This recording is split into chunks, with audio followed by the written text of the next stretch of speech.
125 gallons, and it's much more expensive to do it that way. But what it is because we're on YouTube, everyone always wants to see that like 100 125s. What?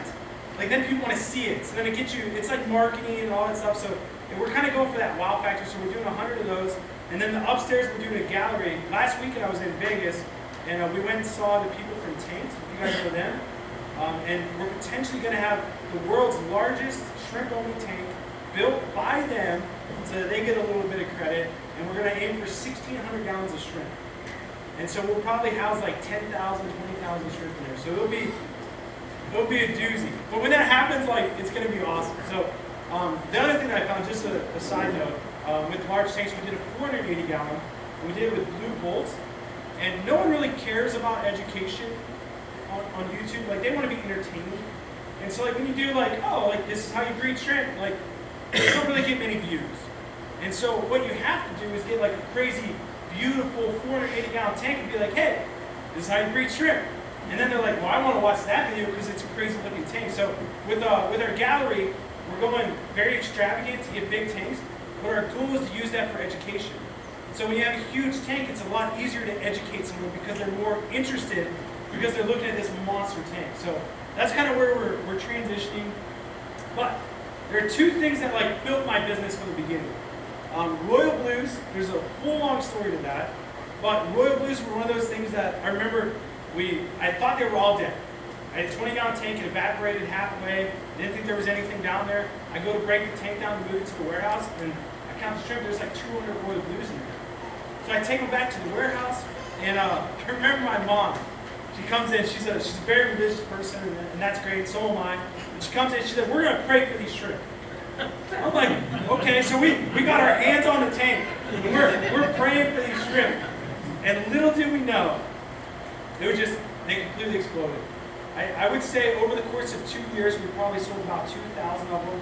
And we were retailing for we started off at $12.50, then we went to $15 a piece, then we went to $17, and then I think at the end we were selling for like $20, $25, and we eventually ran out. Like we just couldn't keep up. So like without those shrimp, we would have never survived. And so those ones I owe a lot to. And I got another cool story about those, but I'll tell you later on in the slide.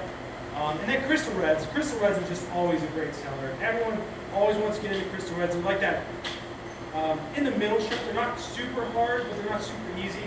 They're like if you want a little bit of a challenge, that's what you go.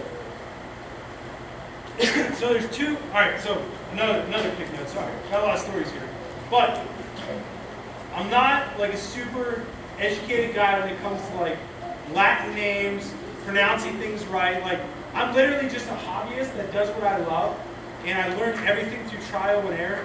And so I always say two major genus of dwarf shrimp, but I think it's genii or genera. Is that it? Okay, so yeah. So I'll never get that. I might get it right eventually, but just so you guys know. But there's two major genera, right? Genera. Okay, there's two major genus. But there's Neocaridina, which is like really easy to keep shrimp. And then there's Caridina, which is the more difficult, the more expensive. One thing to know, almost all Neocaridina will breed with each other. So if you get blue, you get black, you get red, you get orange, they're all going to interbreed. And some you can breed together and no big deal. Others you breed together and you get brown shrimp. And so do know that the Caridina will also mostly all breed together, but they don't throw off like brown shrimp, they'll throw off like really cool patterns. And now it's like a fad that everyone mixes their Caridina shrimp, and they try to come up with new lines of shrimp and breed them over many generations. They have like a 90% success rate on the breeding. And so there's a lot of different stuff. But Neocaridina are the easy ones. They pretty much accept anything, especially harder water. Like a lot of people said, you guys have hard water here. So Neocaridina is where I would stay if you're only going to use tap water. But there's a lot of things that go in that. You have to make sure you have no ammonia, no chlorine, even nitrates, nitrites, all that stuff that can really play a big part in it. So later in the slide we'll talk about using tap water. But they prefer a lower pH, a higher pH. Sorry, I got that backwards. A lower temperature. And one thing that everyone gets wrong is they think shrimp are tropical, so they need like 80 degrees. Shrimp are not tropical. They come from hot temperatures, but they come from like cool streams. And so 68, 72, they're the perfect basement plant. No heater, no nothing, just put them survive. We've kept them in 50-degree water, and they've done well. And in the winter, unless it's like below 30 degrees, we just ship them without a heat pad, and they do just fine. And they're mostly people start this because they're rather cheap to get shrimp. Now we all know what cherry shrimp are, but a lot of people don't know this. So this is actually a painted fire red. I wrote fire red. It's a painted fire red. Everyone always thinks like painted fire red, sakuras, fire red. They're all different types of shrimp. In reality, it's just a gradient of cherry shrimp. So just something just simple that some people get messed up with, and it all goes by how much red they have. Are they transparent, anything like that? Another thing that people get confused are Bloody Marys. So the difference between like a cherry, a fire red, a Bloody Mary is that Bloody Marys are transparent. It's the tissue that's red, not the shell. And so Bloody Marys will always be completely transparent. If they're not transparent, there's a potential that they're not Bloody Marys or that they were mixed at some point. So just something to always know. Neon yellows. Now Pat and Nicole are actually breeding these. But I will say, when I first got into the hobby, I can't even tell you how many neon yellows I killed. Thousands. Like I just tried to put them in normal neocaridina parameters.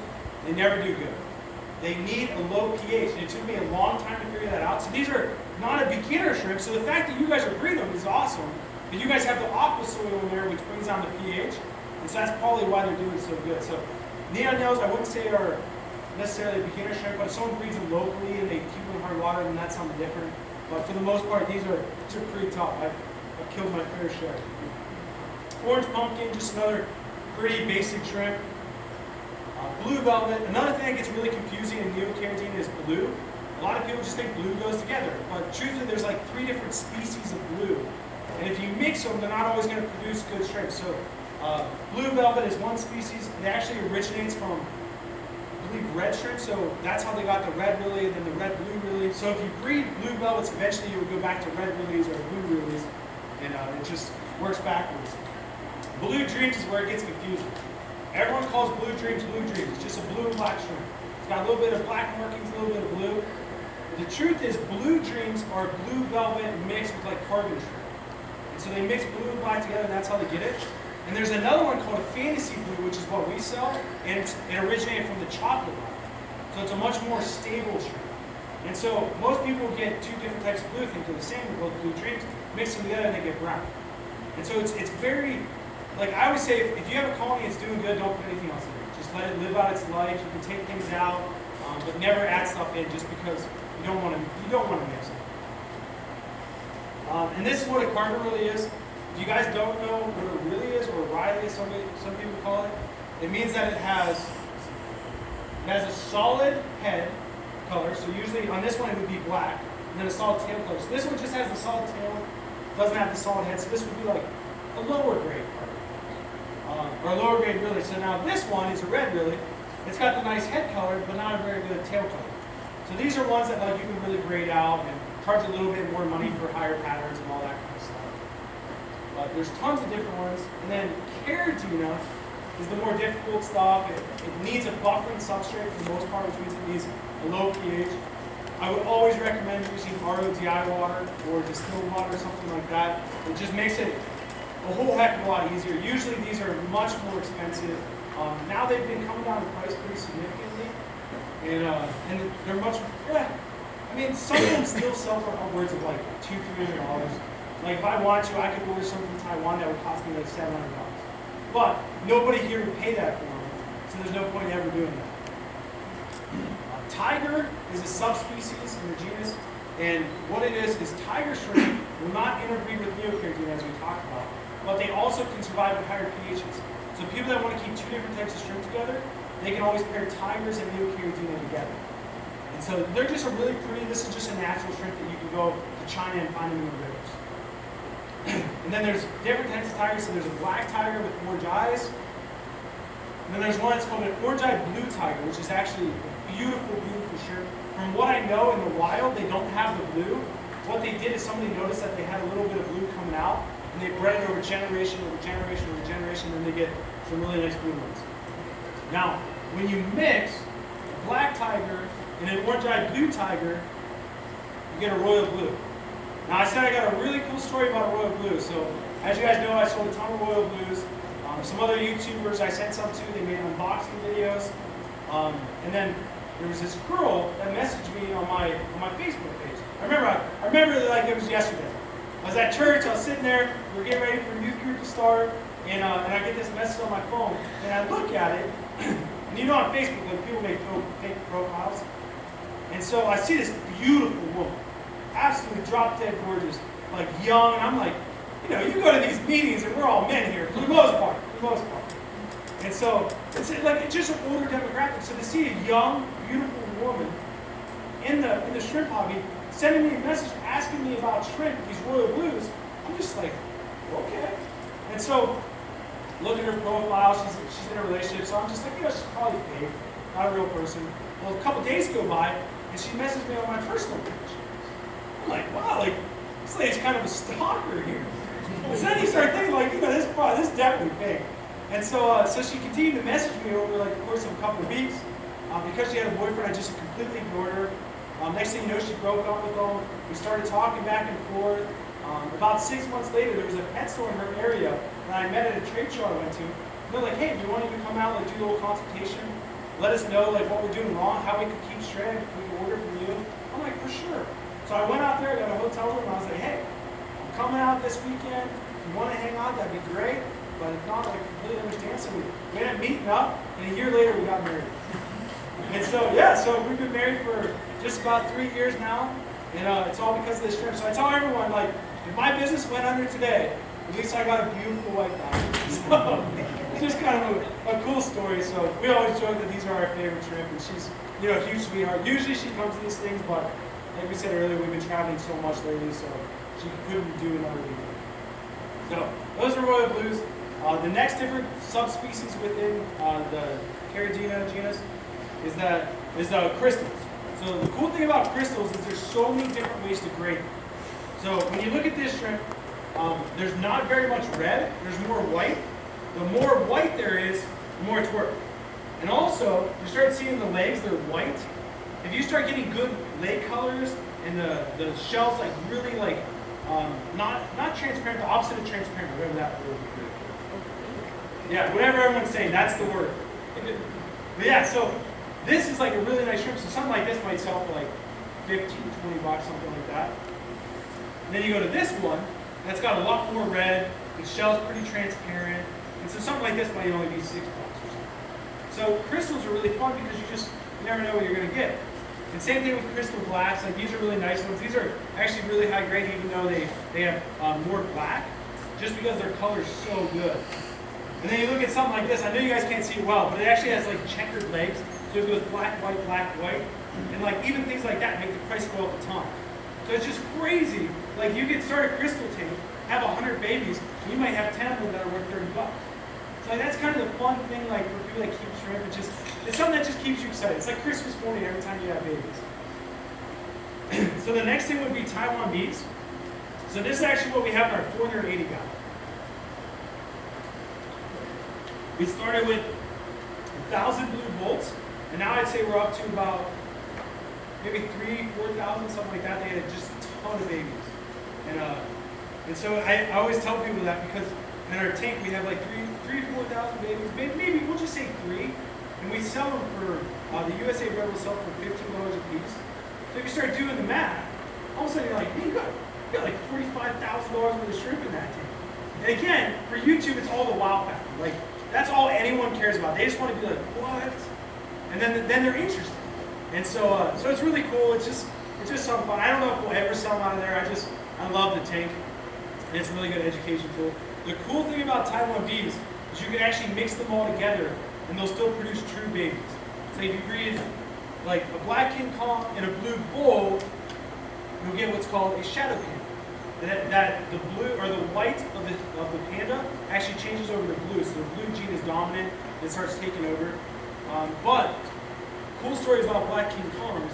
The original pair of black King Kongs sold for $10,000 US. I believe it was I think it was like Japan or Taiwan, one of those places. But $10,000 for 2 shrimp. And so they've come a long way since then. Now you can buy this shrimp for I mean, if you really go to the bottom of the barrel, you can probably get it for $5 or $6. I think we sell it for like $8 or $9. And so shadow panels. So now we're actually going to get on to how we breed shrimp. I used to do all the pictures just because no one ever knew what shrimp were, and it just kind of gives you an idea like, wow, there's a lot of different patterns out there, a lot of different colors. So section shrimp is actually pretty funny because a lot of people make this mistake with cherries. They'll go in and they'll call. You guys know what calling is? You take undesirable, whether fish or shrimp have deformities, whether they have bad color, they just take them out. Whether they're too small, something like that. So people will go into their neocaridina colony and take out all the ones that have bad color. And what happens is, all the males are the ones that have bad color. The females are the ones that get really good color.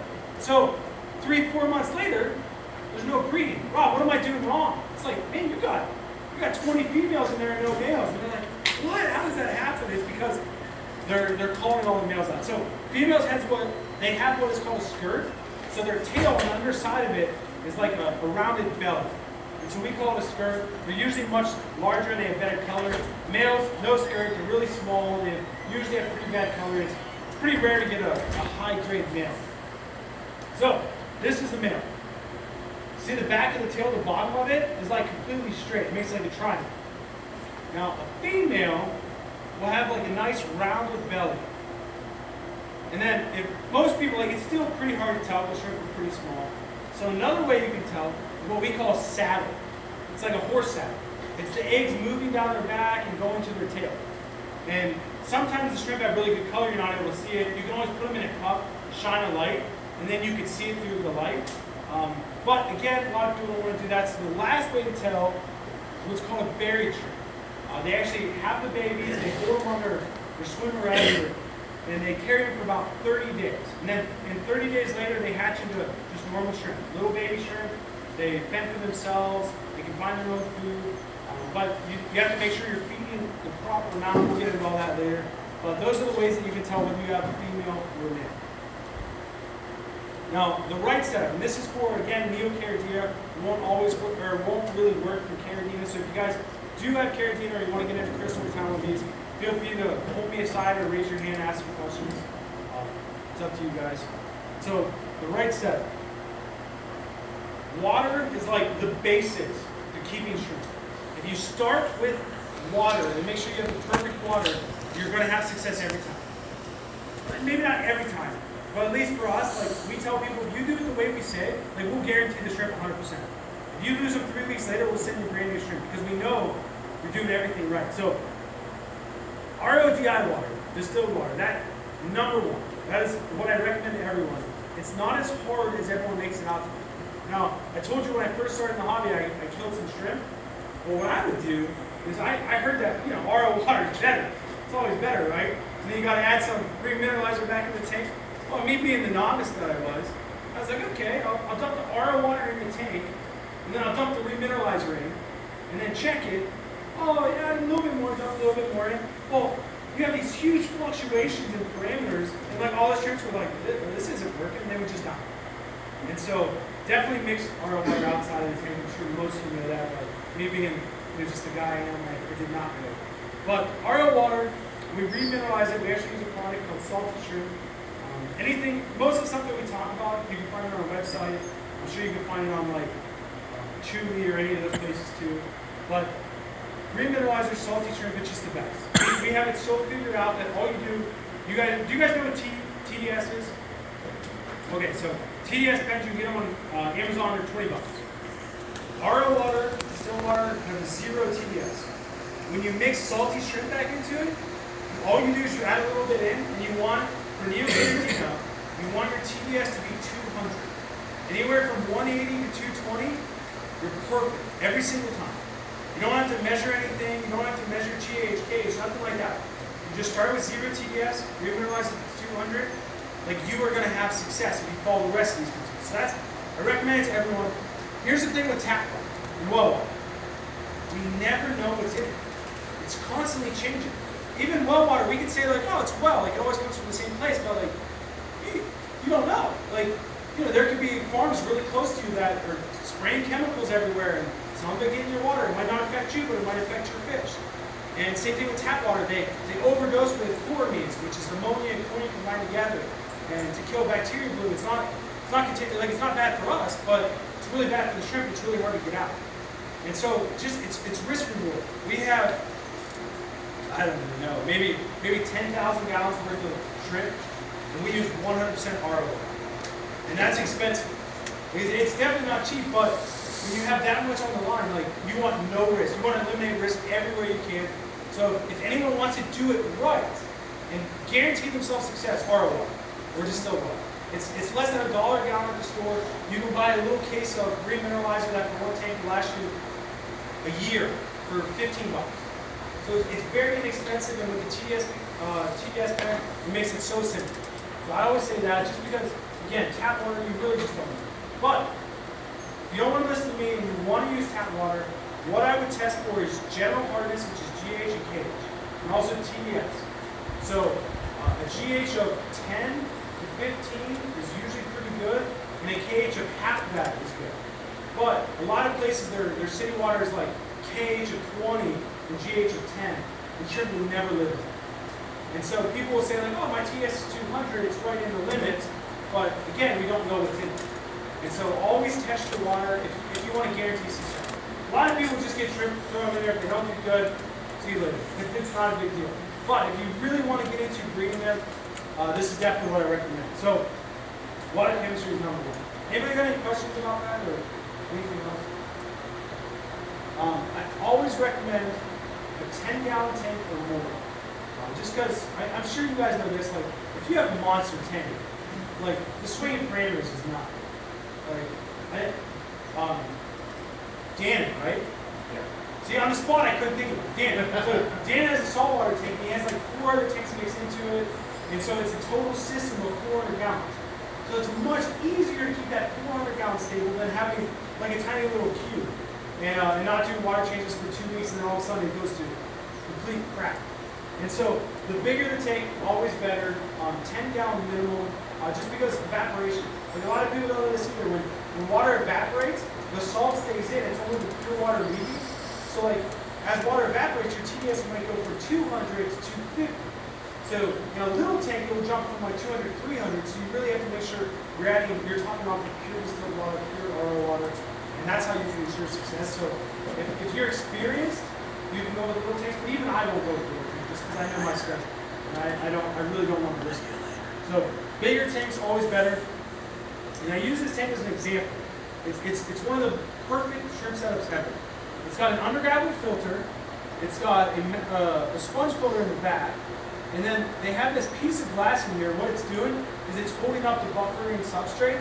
And they use this place down here that's just glass, and that's where they feed. So when they feed, the food particles won't slip down into the substrate and eventually foul the water. And so that's kind of a cool way to do it. You don't have to do it that way. And this is actually a crystal setup, so. But the more filtration you have of different types, the better off you are. Now, as far as filtration, I wouldn't recommend like go out and get the best canister filter, an FX4, FX6. You don't need any of that. Simple is always better. I know a lot of us have fish rooms and we run all of our stuff on air. The number one filter I could ever recommend is a MAC filter. We actually got really lucky. One of the people that supplies not API, but like supplies hydro sponges, the people that supply them with the sponges and cut them is actually someone that we found out who they were, and we set up an account with them directly. So they pre-cut all the sponge for us, they get us whatever we need. So we set up our whole fish room on mat fillers. And how I found out that mat fillers were like the bomb is I went to a fish room, like I always do fish rooms. I love seeing fish rooms, I love meeting hobbyists. I went to this one, and this guy was bringing platinums. And I swear to you, he had thousands of cherry shrimp in his tank. Thousands. And I'm like, what are you doing? He's like, I don't know. Just got a big old mat filler in there. He got it from Swiss Tropicals, if you guys know them. And I was like, well, I need to try this. So I started trying different mat fillers. And all of a sudden, I saw the success as my tank started going off. I'm breeding more and more and more. But what it does, if you guys don't know what a mat filler is, it's just a big foam sheet. It sits on the side of your tank. And it takes up the whole side of your tank, and then air just brings the water and it circulates it throughout the tank. And so what this becomes is this huge foam pad becomes a feeding ground for shrimp and baby shrimp. So it's a natural food source. And so that's why it's so inexpensive. Like, sponge filters, you guys know, they're just really inexpensive to run, they're cheap to buy. So I think a sponge filter, which again is a great option, especially if you're moving tanks around and you want to put 2 or 3 in a tank and then move them over to another tank to get a cycle right away. I want to say like a sponge filter is maybe like $5-6. And a mat filter, I think we sell them for $10 or $15. So they're pretty inexpensive and they work absolutely phenomenal. So those would be the 2 that I recommend. If you're going to go with like a hang on the back, definitely do an intake sponge. So something that slides over the cover, and that way the shrimp don't get sucked up. For our substrate, pool filter sand, by far #1 best substrate for neocarinated shrimp. You go to any place that sells pools, any place that sells hot tubs, 99% of the time have pool filter sand. You buy a 50-pound bag. It's gone up in price recently, but I would say a 50-pound bag is like $10. The ones that I used to get, you didn't have to clean them, you just put them in your tank. And it's inert, so it won't affect your pH or anything like that. I used to recommend, what was it, black diamond glassing sand. I used to recommend that, but we had some that was recycled and they don't put it on the bag. And so they recycle it, they use petroleum or something like that. And so we put it into our tank, even after rinsing it, and all of a sudden, like, we just started having random deaths. And it was only in those tanks, and it was for like, I mean, it took me like 3-4 months to figure it out. And eventually I was like, damn, like, we need to get rid of all this stuff. And so we've never used it since, and we've never had an issue. For Caratina shrimp, I always recommend Brightwell shrimp soil. It's actually Brightwell Rio Screw. It's got a crazy name. But it's just a really good buffer and substrate, which means it just brings down the pH. If you're trying to do a planet tank, you want to keep neocarinatina, Fluval shrimp stratum is really good. It really doesn't buffer the pH that much, but it's really good for planet. Another thing is heaters. Again, I told you earlier, a lot of people think like, oh, tropical shrimp, high temperatures. Not the case. And I always say, people are like, hey, should I use a heater? And I always say no. I've had tanks personally that I was super excited about. They were breathing like crazy. Everything was going great. Next thing you know, the heater stays on. Doesn't turn off and cooks all the shrimp. That happens one time. It's one time too many. Heaters are expensive. And at the end of the day, shrimp prefer lower temperatures. And that comes into effect with like bacterial infections and things like that. All those things play into it. So lower temperatures is always better. And a lot of heaters, unless you get like the really nice titanium ones that you have on a controller, what they do is they'll, let's say you set the tank at 70 degrees. When the tank hits 68 degrees or 69 degrees, it'll click on and it'll raise it to say 72 degrees. And so you constantly have these 2, 3, 4 degree temperature swings that are constant and your shrimp are never going to thrive. And so we'll talk about with like doing water changes. I found out most things the hard way. But I found out one thing the hard way is temperature will kill shrimp instantly. So like I had a tank, tons of blue velvets, and I was breeding them, they were doing great. I did a water change, and like, you know, you do the finger test. Like, oh yeah, they feel about the same. It's all good. Well, it's like a 5-degree difference. Every single shrimp in that tank turned up upside down. And like the next morning, I'm just like, oh God, I'm just praying that they came back. Maybe they were just shocked. I ended up losing like half of them. And so I learned real quick that temperature swings will really do it. So like a lot of people that we ship to, like I said, in the winter, we really don't ship heater or heat packs because again, it heats the water up really high, then it'll die off and it'll get really cold. And it kills the shrimp. It's much better if they're cold and then they get colder. And then what I tell people is just set them out in your tank, or not in your tank, set them out in your kitchen or whatever, let them heat back up slowly, and then maybe drip acclimate them, something like that, something that takes a long time so that they can slowly build up. A lot of people will get them in, they'll float them for 30 minutes, and then start drip acclimating, or something like that. That temperature change from like 40-degree water up to 70-degree water will kill them almost 99% of the time. So temperature is a big thing to watch out for. So the result, just, yes? Does temperature affect the breeding cycle? Yes. Like, so higher temperatures, it kind of kickstarts the spawn process, or? Yeah, so I say it this way, like running a car with nitrous oxide. Like it's a way to go really, really fast. And it's a lot of fun, you can do it, you can speed, it's great. But all of a sudden if you hit one speed bump or a pothole or something, like you're crashing. And it's probably going to be bad. Shrimp tanks are the same way. if you run your tank at a higher temperature, let's say 78, 80 degrees, they're going to breed like crazy, they're going to grow super fast. But what happens is, one bacterial infection, one hydra, one something, your whole tank's dead. And so when you have your tank lower in temperature, there's really not much that can go wrong that you can't catch. Because it kind of slows it down. They don't need as much food, they eat slower, they digest slower, they breed slower.